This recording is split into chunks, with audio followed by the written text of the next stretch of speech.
Hello, and welcome to Mentor Dino.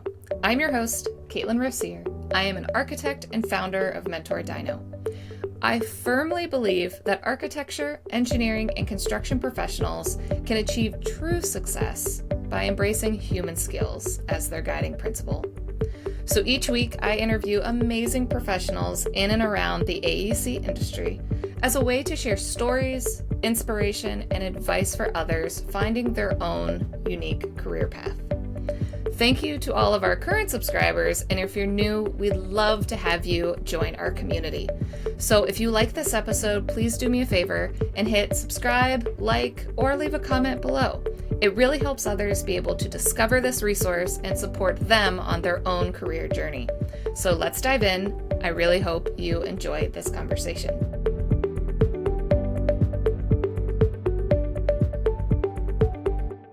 Welcome to the Mentor Dino podcast. I would like to welcome Justin Novak and Mike Alexander, principals and owners of Hype Studio in Phoenix, Arizona. Thank you so much, Justin and Mike, for taking the time to speak with me today.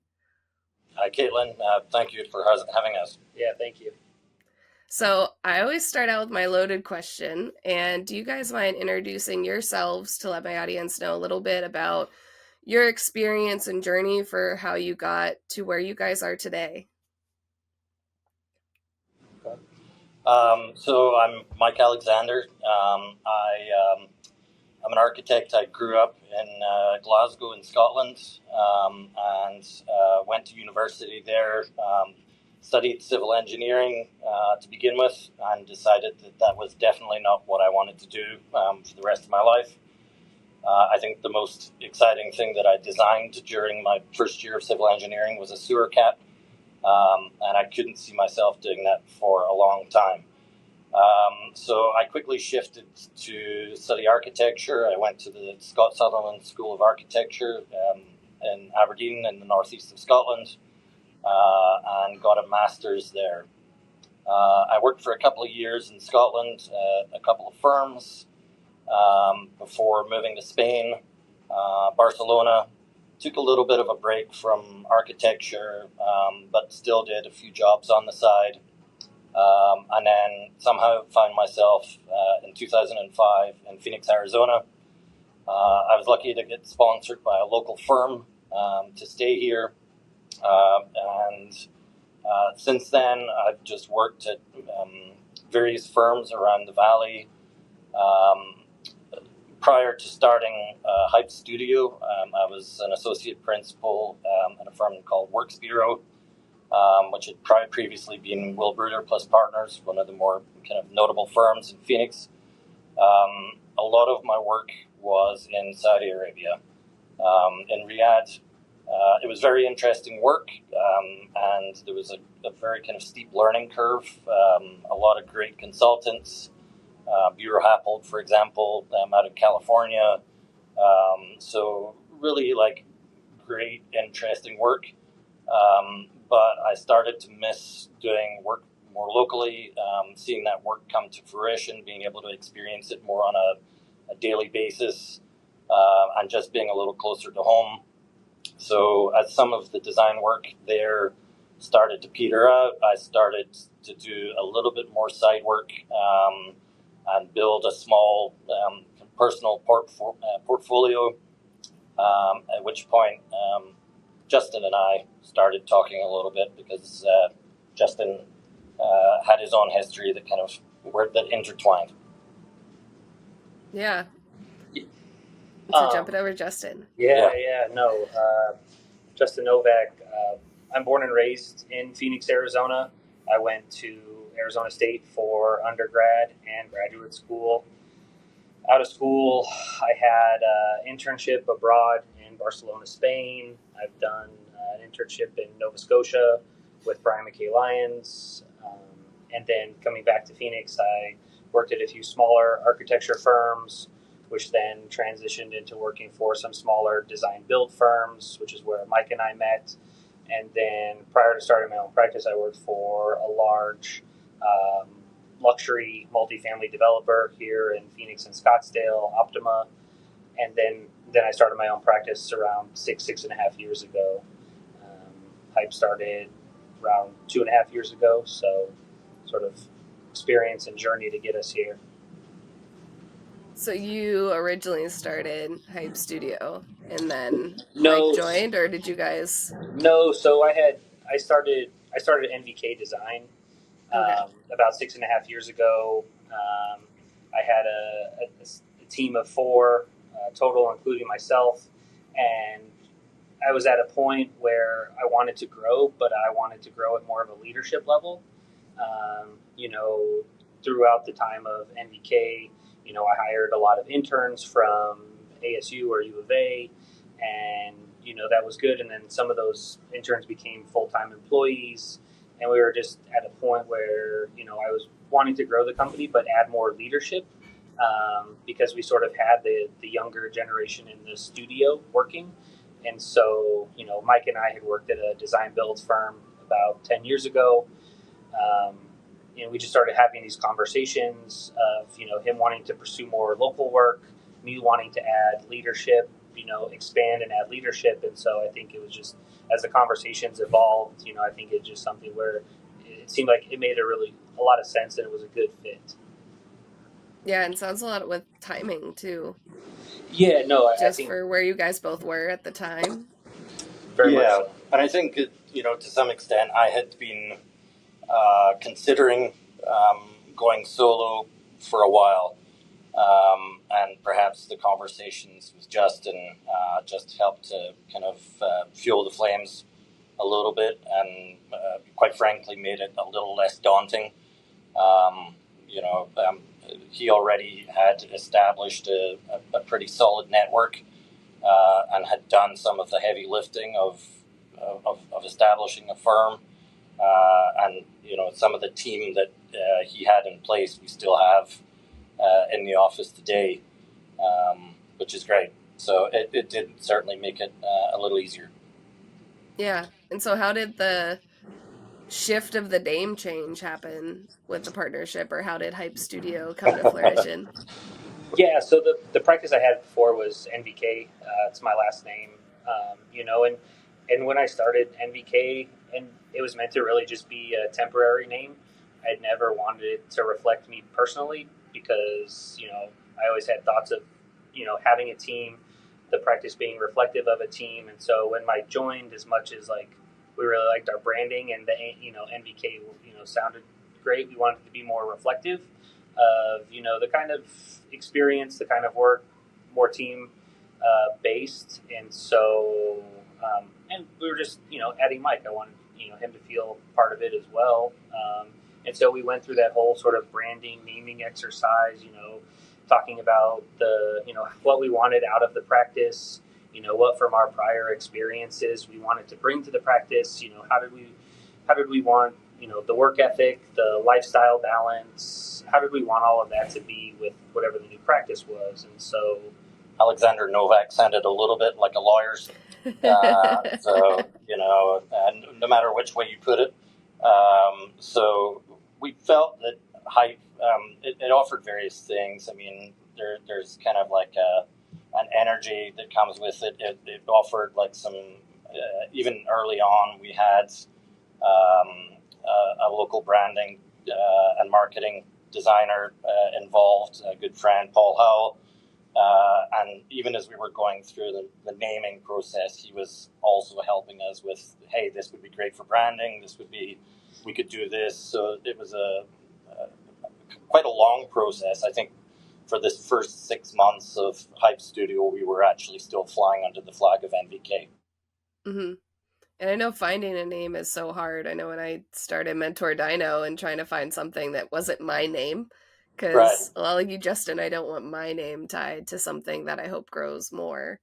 Yeah. So it's not And we easy. also didn't want it to, we wanted it to be fun and not like pompous. And, I think virtually anything you can think of in the architectural world that has significance has almost been taken by now.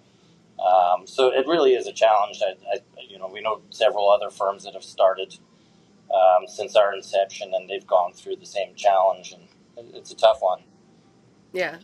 And I think like part of our thought process was also that at some point we would become known more for our work rather than for our name or our brand, at least in the kind of local realm. Yeah. And before I jump off into what you guys do, I wanted to get some advice on being a solo entrepreneur versus a partnership. Since I know, Justin, you started on your own, but then coming in as a partner, how is that different? Or do you have advice for anybody looking to start on their own or find that partner to start with?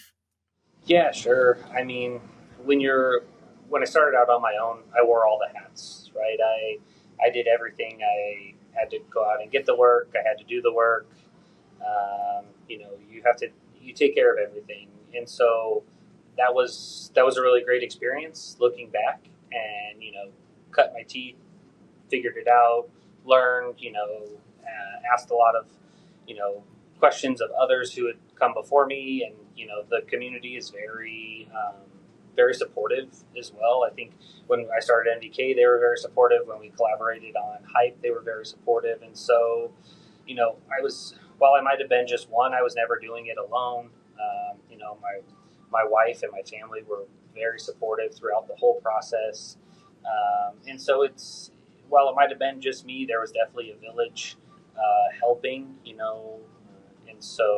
and then I think coming together as partners, I was the principal of my own practice that had a team, but Mike was a principal of a larger practice, and so I think that's where we complemented each other well, because I had sort of grown something from the ground up, but he'd been a part of something that was much more well established, had many more facets to the organization that, if we get to that level someday, he has that experience, and we feed off of each other with having those different experiences, which I think is really helpful. And one of the reasons why Justin and I started communicating again more frequently was through a coffee group as well. During COVID, we would get together with several of our peers, and several of the guys and girls within that peer group had recently branched into their own studios, and there was always like a very kind of willing sharing of information, just kind of anecdotal sharing of what had happened that week, who they were talking to, how things were progressing, the challenges they were facing. And then, as Justin said, as we formed Hype Studio, we reached out to some kind of really more established architecture firms, a local developer, just to kind of talk to them, and they were really very open about the successes that they'd had, the failures that they'd had, and were very generous with their time and open with just how to maybe move forward with our best foot forward. Yeah, it's always so helpful to get those failures and lessons learned from others. Yeah, And having that community is key. Arizona, the architectural community is very helpful. It's a kind of quite a tight community, and everyone, we've never really encountered anyone who said, "No, I won't help you." Mm-hmm. Was there any key advice that was a common thread you noticed with all of them? I mean, I think one thing is that it's a long game, right? I think the introduction and of social media and these firms that are young and maybe having really early success, and I think that pressure to be amazing and doing amazing work and winning awards out of the gate is great, but there are these guys that have practiced in Phoenix for 30, 40 years, and they would probably tell you, maybe they're just starting to do some of their best work. And it's a long game, right? So be patient with it, understand your value, what are your core beliefs, really continue to lean in and hone on those things and make that the forefront of your practice, because, that's what's going to drive the right work to you. That's, make that as the key driver, and just know that, we'll be doing this for a long time and we enjoy what we do. So that makes it, okay. But yeah, it's just a long game, and there's going to be highs, there's going to be lows, but the ones who just keep after it are the ones that are still doing it. So yeah, I think knowing your value is a big thing. When we started Hype, we did adjust some of our fees, and also like a lot of the conversations we had was also just like trying to make good decisions on clients as well. If something feels, and it's also maybe something that we learned back whilst doing design build, but it's a long process going through design, especially in the residential field. You become very kind of intertwined with your clients. So just knowing if if you have any kind of concerns about chemistry early on, then it's worth considering that it might not be the job for us. And I think one of the things, like if we do have a client that doesn't seem right for us or the work doesn't seem right for us, we typically try and make sure that they do find the right person, within that network of peers that we have. Yeah, and I think it's important not to just take everything whenever you're starting out, because then you could hit that bad client that really can tear you down really quickly if you're not Sure. careful. And we've had a few of those, and I think it's a continuing process of learning to weed that out. I think also like one of the things early on was that every time the phone rang, we would go out and meet people on site and review, the jobs. And after a while, we quickly realized that we had to vet clients a little bit more, try and understand more clearly, like whether they had clear expectations of budget, of like what they could actually do, and because our time at such a small business, our time is pretty valuable. So these meetings really need to be quite lucrative. So we spent a little bit of time just kind of trying to be a little less excited every time the phone rang, and really kind of talk to potential clients. And we now have questionnaires that we'll send people and things just to make sure that there's an alignment. Yeah. I haven't done residential from a full-time standpoint. I've done them more as sides for friends that I know actually are doing something. Do you hit a lot of like the sticker shock whenever people are like, I have this grand idea, and then all of a sudden they start realizing all the different things they'll have to decide and the money behind it? Do you guys hit that a lot? yeah, we hit that a lot, but now I think we've done it enough, and we know that's just part. Our education is just part of our process, right? Like I don't think Mm-hmm. we ever expect clients to phone. There are some that do.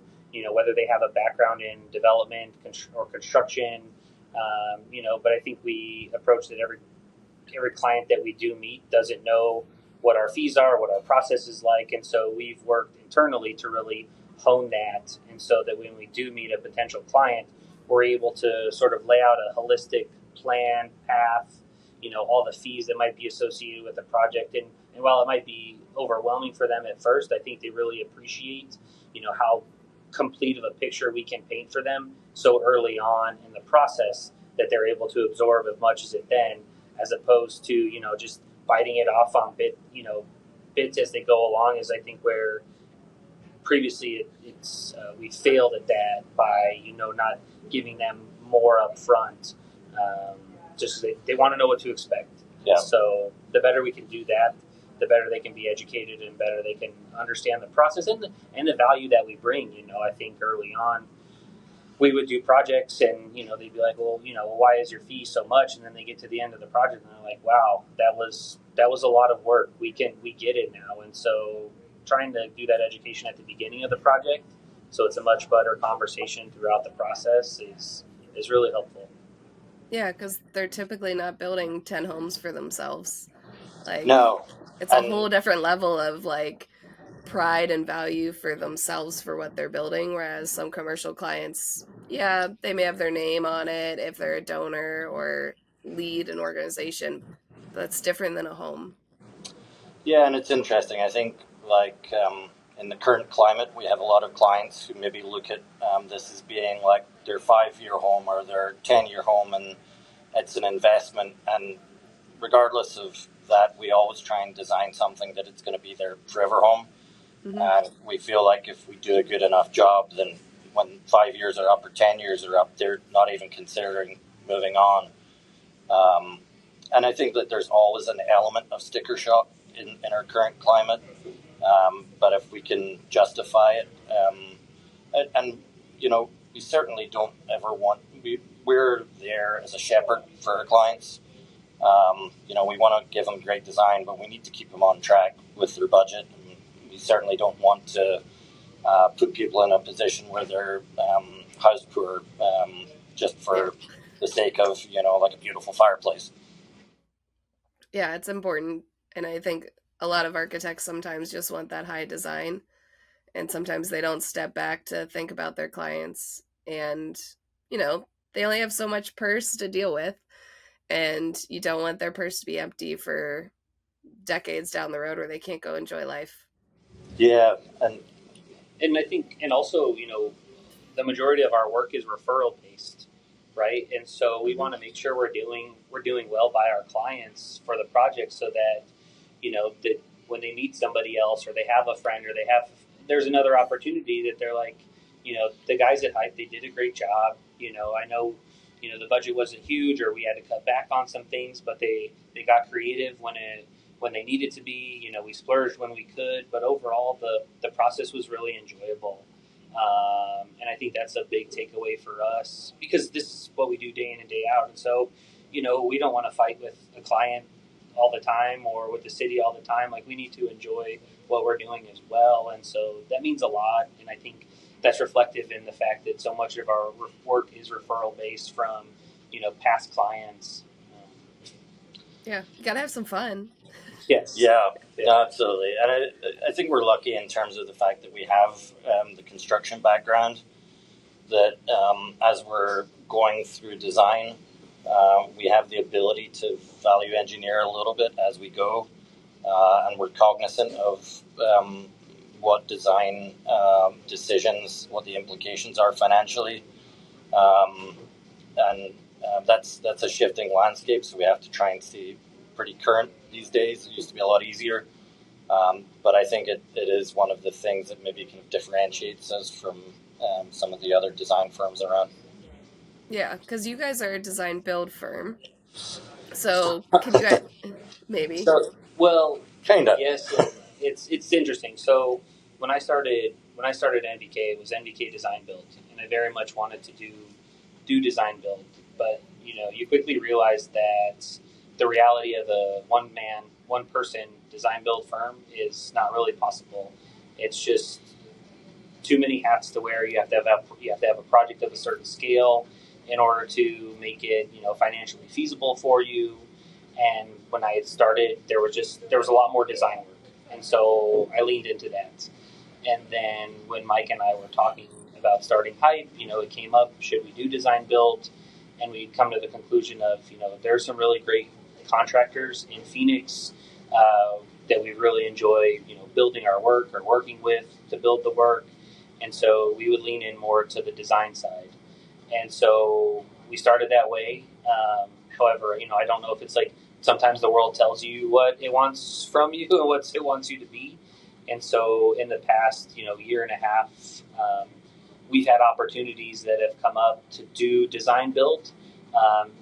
And so it's made sense for us. We've said, okay, if we were to take on a design build project, what are the qualifications that it would have to meet? And we've had those stars align in the past year.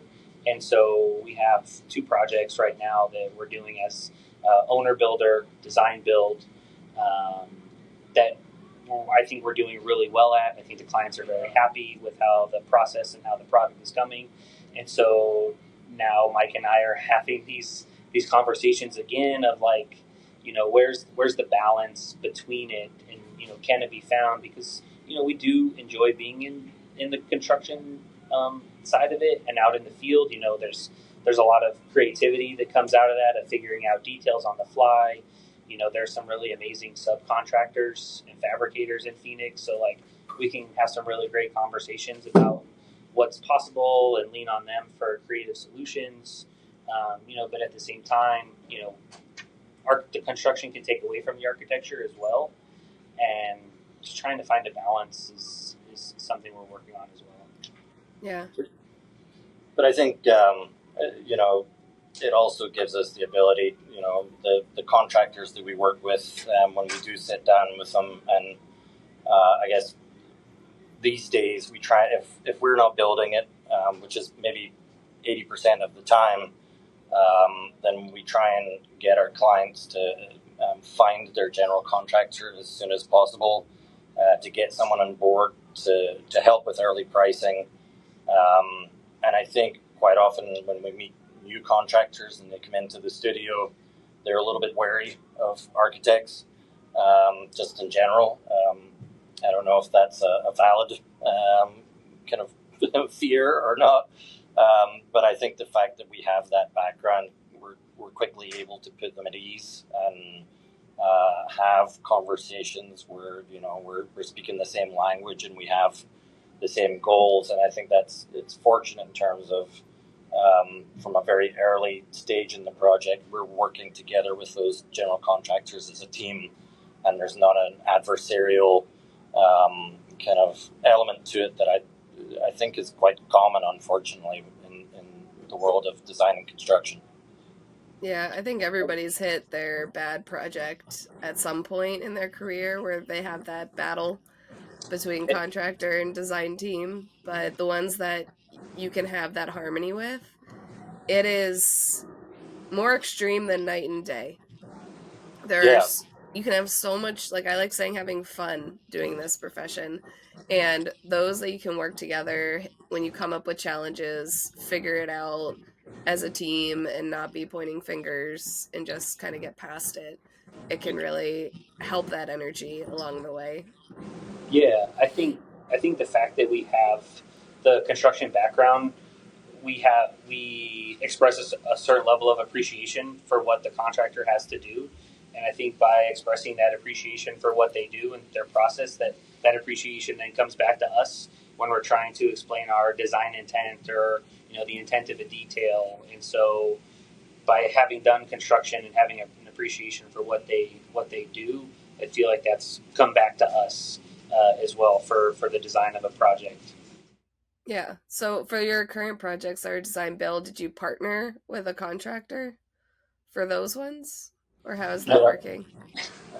No. So at the moment, so if we're building something, then it's residential.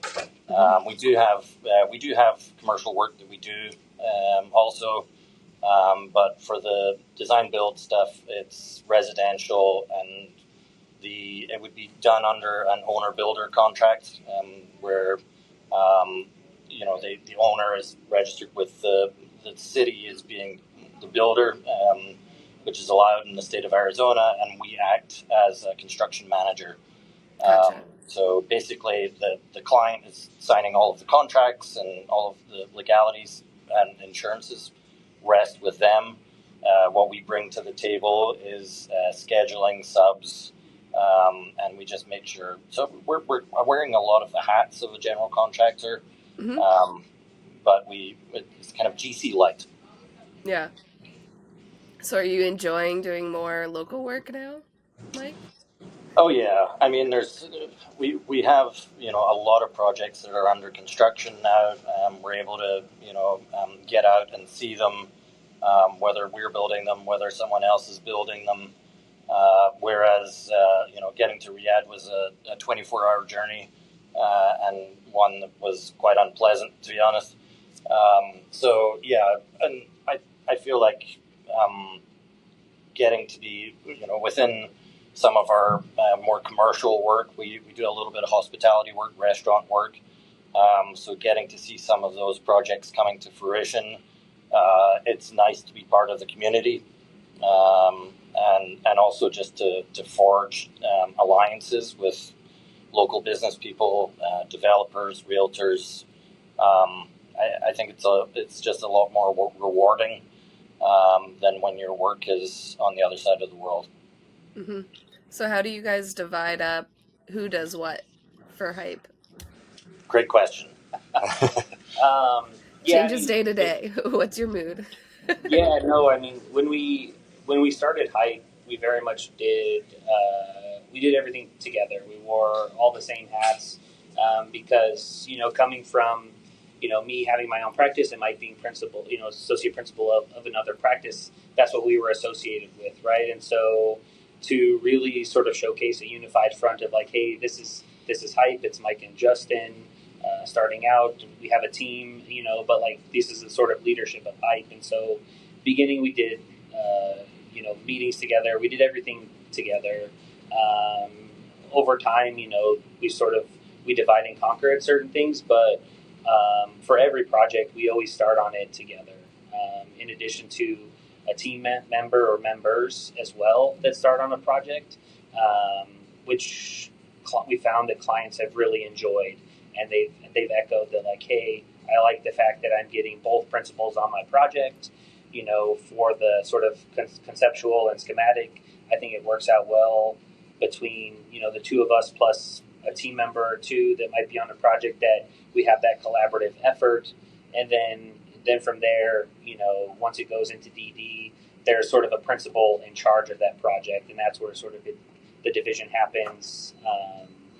Sort of divide and conquer that way. And even then, we're always available, and always we make sure, Justin and I sit down once a week and make sure that we're abreast of all the information for each project of kind of critical elements, so that if one of us weren't to be available and the client were to call in or phone, 9 times out of 10 we're able to give a fairly informed response. Yeah. And I mean, it's also the studio design as well. There's 5 of us that sit at one long desk that's 4 feet wide by 16 feet long. So it's just the nature. You're going to know kind of everything. Even if you are working on separate things, you're going to know what's going on with everybody else. Really collaborative environment.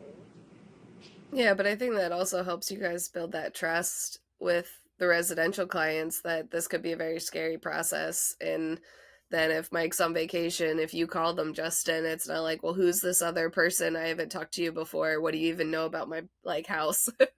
Yeah. So Yeah, and I mean, kudos to the team we have in the studio that we've trusted them to have conversations with clients, and sometimes they'll just call whoever that project manager is, or we feel comfortable with our team reaching out to the client, and that's really great as well, because then that allows us to do other things within the practice, to have those team members that we can trust to have the most important conversations with the client. Sometimes is really, really helpful if we're away or we're doing something else. So yeah, I mean, it's been good in terms of the fact that as we've transitioned from NVK to Hype, there's been a natural progression in terms of the scale of our projects, and having carried that team through from from MVK to Hype, they've kind of moved from doing 1,000 square foot remodels and additions to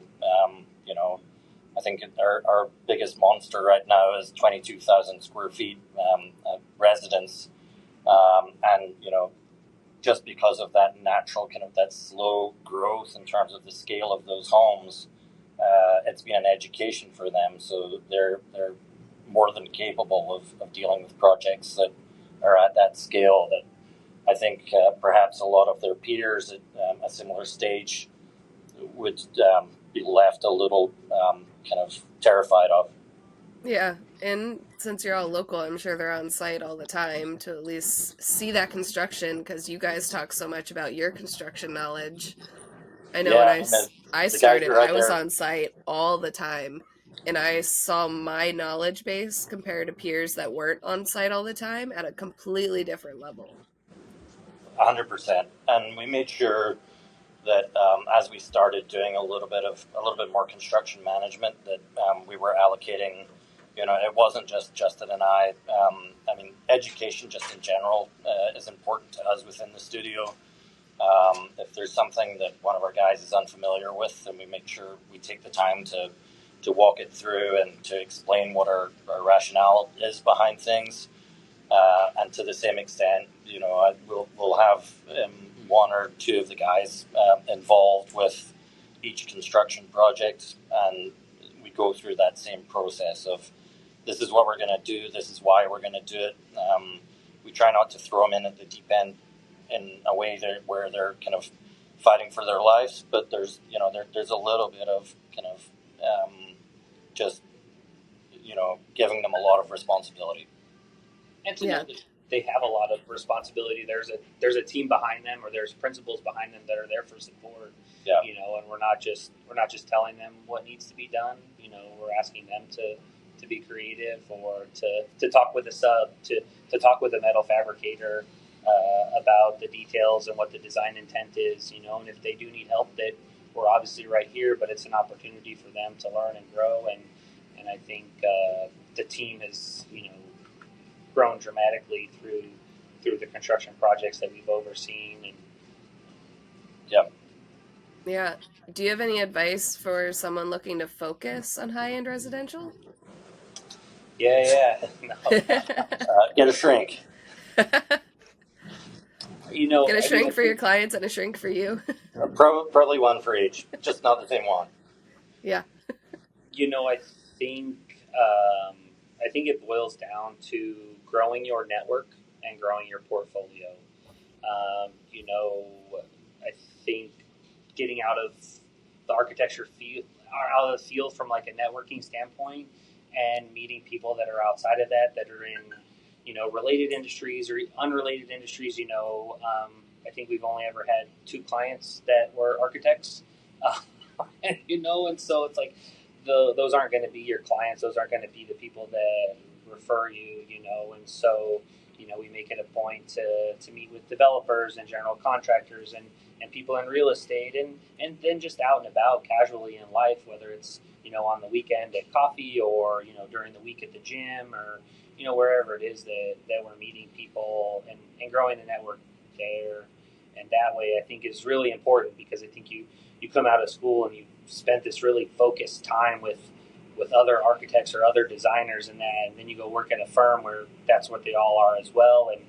And I think if you let that be your experience, then you're missing out on, just so much education and growth that's out there that's beyond the realm of architecture, that can feed back to it in all kinds of ways, whether it's education or clients, and so, and then building a portfolio. When I started out, we were doing small remodels, small additions, but with each one came an opportunity to either, do well for a client that would lead to something else, or a design opportunity, where it said, hey, we want something really cool here, really modern, or really something very thoughtful. And so, within each project, there's an opportunity to learn from that. Sometimes it's design, sometimes it's business, sometimes, it's all, planting the seed for what the future may become. Yeah, I think early on, in the beginning, during the first year, I think we had about 25 projects going at any given time. And that was a lot. They were small projects, and now we have larger projects and maybe about 12. But I think there's sowing seeds for the future. One of our large homes that's under construction now, I think if we were to give a proposal for that job now, it would probably be about 5 times the price. But at the time, there was a business decision that was made, and a realization that we did the job for somewhat of a bargain, but as a portfolio piece, it would definitely kind of pay itself forward. And I wouldn't recommend undervaluing yourself at any time, but it was a business decision in order to kind of create portfolio, perhaps more in the luxury realm of architecture. Yeah, but that's important to talk about value, because I find sometimes the solo entrepreneurs that I talk to have a hard time finding where their value is because they don't want to lose the project. So then they try pulling themselves back so then they seem more affordable. Or even on the commercial side, I see fees stay pretty low, and I'm like, why? You know this is going to take so much, or learn from your prior projects so then you can get that fee adjusted to where it needs to be. I mean, I think like over the course, we've made a conscious decision to kind of grow our fee annually, and I think it's representative of it is the value that we bring to any project. We've spent a long time getting to the stage where we can offer our clients the expertise that we carry.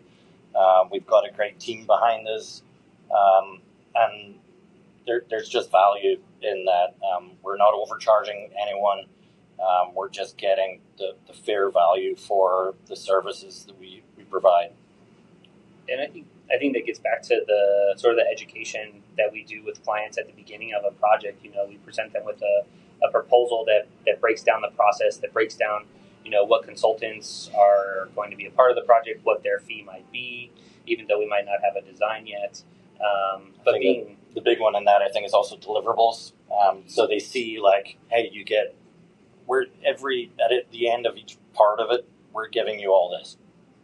Yeah, these are all the meetings that we'll have. These are all the iterations that we'll do, and really showing that whole, you know, in a perfect world, you know, one of our projects might take 6 to 7 months in design, you know, and just forecasting that for them, and then they can see that, oh, holy cow, there's value to all of these meetings, to all of these updates, to things like that, and you know. A lot of times our projects go beyond that, right? You know, projects that could be in design for a year, 2 years, you know, and we don't ever like to do, you know, add services or change orders for our scope of work. You know, we felt like we tried to outline as much as possible in the beginning and give opportunities for updates. But so, you know, sometimes things go long, sometimes projects go dormant, and so just to be able to have, you know, really frank conversations with our clients at the beginning of the value that they're getting, the amount of work that it's going to take to get them to a project, you know, to construction, and then that's almost the easy part, right? After that, you know, it's you have to build it and deal with all the nuances of a remodel or a new build, or you know, all of those things that come at that, right? Because there's one thing of drawing it, there's the other thing of building it, and we also, one of the things we also try and give our clients responsibility in the beginning as well, and understand that they have accountability in the schedule, that you know, we kind of agree with them, or you know, we'll talk to them about, okay, if we're giving you a set of drawings on a Friday, is it something that you're going to look at over the weekend and get back to us on a Monday? Do you need 1 week, 2 weeks? How long does it take you to digest and respond? And we'll set a schedule around that, and that's where, you know, when things, if there's iterations beyond the early agreement, it's something that we've had really frank discussions early on. So if things go outside of that, then we can then go back and talk to them and say, look, you know, this is actually starting to have a financial impact on our studio, and it's not because of things that we've been doing. It's actually, it kind of lies at your feet. And that it makes those conversations where you have to say to people, like, we kind of need we need to adjust our fee on. It makes it so much easier because you've set those parameters early on. Yeah, it's a lot easier to remind somebody of a conversation rather than like, hey, just so you know, you only had these so many days to look at it, and we sent it to you on a Monday. Sorry, you work all week. Yeah, and I mean, those are huge implications on the schedule, right? If you know, if a client says yes, you know, you send us, you know, we have a meeting on Thursday or Friday, we'll have answers to you by Monday, as opposed to somebody is like, well, we need a week. Well, when you take that out, you know, when you put that times, you know, 10, 12 meetings over the course of a project, there's, you know, an added 3 months to the schedule, you know, but then in their minds, they're like, well, you know, you told us it would take 6 months, and it was like, yeah, well. There's factors, there's you know, things that can change that, and we have to be cognizant of that. Yeah. Do you find you have to do a lot of how to read drawing teaching in the beginning? I think it's not in the beginning. I think throughout the whole project, I think we're trying to try and understand how our clients best see their project. And for us, there's a multitude of mediums that we can use where we can understand it. And so, in the studio, we do drawings, we do sketches, we do renderings. We actually have a 3D printer in our studio that we will print models. We have Oculus, where we'll do augmented reality to put people into their homes. So it's like every project is different, and the way they see and understand their project is different. And so I think we've tried to surround ourselves with tools that explain the project to whatever best suits a client. It's never just like, hey, we're gonna explain our project through watercolor. I hope you get it. No, because I find that important. I had to do that a lot. The first residential project I did, I took them right into the Revit model, and I'm like, we're gonna walk around right now and take a look at everything. And I felt that was the best way without me having to export, but we could move it live. But I find it's important. I mean, we one of our early clients, we would open a 3D model and spin it and do walkthroughs, and even then they still just didn't get it. Yep. Which to some as visual people, we find it somewhat baffling. But then we got the 3D printer and printed off a model, and you can lift the roof off and take a look inside, and all of a sudden everything became clear. Yeah. And thankfully they loved it. So because we were quite far on. But yeah, I think you learn as you go with different clients. Some of them are able to look at plans, and they get it to a large extent. But I think all of these tools we'll probably utilize in some shape or form with all of our clients anyway. Yeah. Switching to the organization side, has there been like a local organization that's made a big impact on the journey of Hype Studio? I think any previous job experience, whether it's been things you want to bring, we brought to Hype, or things that we didn't want to bring to Hype. Like Mike mentioned, I think we have a very close circle of colleagues that are in architecture, that have started their own practices, that we're able to sort of share stories with and support one another. I think there are definitely, like, back to like getting outside of architecture, there are other groups that you can join, whether they're real estate, commercial real estate, even just advocacy for neighborhoods or certain parts of town, have been great, because you just meet other people that can help you or bring a different perspective to things. And so, yeah, I mean, I think back when Justin and I met originally, when we were doing design build, a lot of the projects we were working on, the design portion of it would be during construction, but we were working with other lead architects. And I think that gave us a great opportunity to, while staying within one place of employment, to work with some of the best architects in town, and really get to see a bunch of different perspectives and different approaches, from just purely conceptual standpoints, from detailing standpoints. So I think we would give a shout out to it was a guy called Joby Dutton, but the company no longer exists. It was Verge Design Build. But it provided us with a really good opportunity early in our careers to just see some really great architects at work.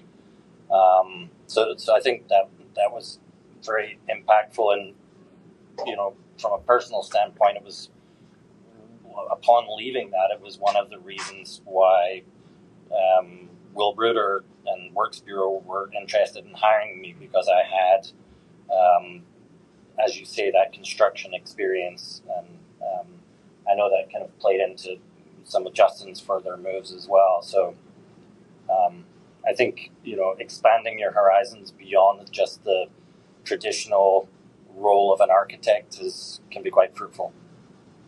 Yeah, and you never know where it's going to take you. Yeah, for sure. And I think that leads me into my final question that I ask everybody, and it's, what advice do you have for young professionals just starting their careers? I mean, I think one, just hard work, right? Putting in the time and effort. Like I said, it's a long game. It's something that we plan on doing for a long time, but it also still means you need to approach it with a level of diligence and discipline and effort, because each client can also be a microcosm of the overall experience that you have, and we want to do the best we can for each of our clients, but know that there's a large breadth that our work will hopefully transcend. And then just, I'll keep saying it, just getting outside of the realm of architecture and meeting other people and learning from fabricators and real estate people and all of that has been so fruitful. I can look to so many really close relationships that I have of people that are outside of architecture that I've had really meaningful conversations with, that have then come back to improve our practice. So Yeah, and I think so much of successful architecture, is based upon like an experiential, awareness. So travel, expanding upon your horizons, being cognizant of your surroundings, and whether it's somebody's home or whether it's a commercial space, like what's successful about it, what could you implement in your own projects. And I mean, Justin and I will try and travel a little bit together as well sometimes, and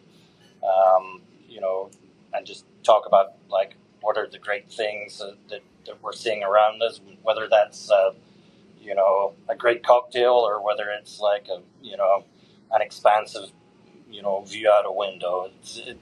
There's so many different ways of so many different experiences that you can take away from. Yeah, so if somebody wants to travel to Scotland, where would you recommend? I'm from Glasgow, so I would always say Glasgow. But I think the favorite for most tourists is Edinburgh. I always tell people, if you're going to go to Scotland, go in August, because there may be a day when it doesn't rain. I actually we now do a wine and food tour at every new city we go to. Is kind of my husband and I, that's what we'll do to discover a city in a different way. And we were on a tour out in Portugal, and somebody on our tour was from Scotland, and we asked them when is the best time to go, and they said 2 days in June. Yeah, but they didn't know which 2 days. Exactly. You never know what you're gonna hit. Yeah. But I wanted to thank you guys so much for your time. If somebody wants to get a hold of you guys or is really interested in what you're doing with Hype Studio, or potentially build their own house if they're local in Phoenix, what's the best way to get a hold of you guys? Well, we have done work outside of Phoenix and Arizona, so we could travel as You can well. go anywhere. Yeah. But I think probably Instagram might be the best and fastest way. We always try and update that with progress on projects. I think we're really big on showing process on our Instagram, whether it's a sketch or whether it's a construction site. We really try and show behind the scenes of what it takes to get these projects realized. So that's a really good outlet. Or just email us. We're in the process of updating our website, and so that'll be something that comes rather soon when we find the time. Yeah, we have hello@hypestudio.design as our for just our inquiry email.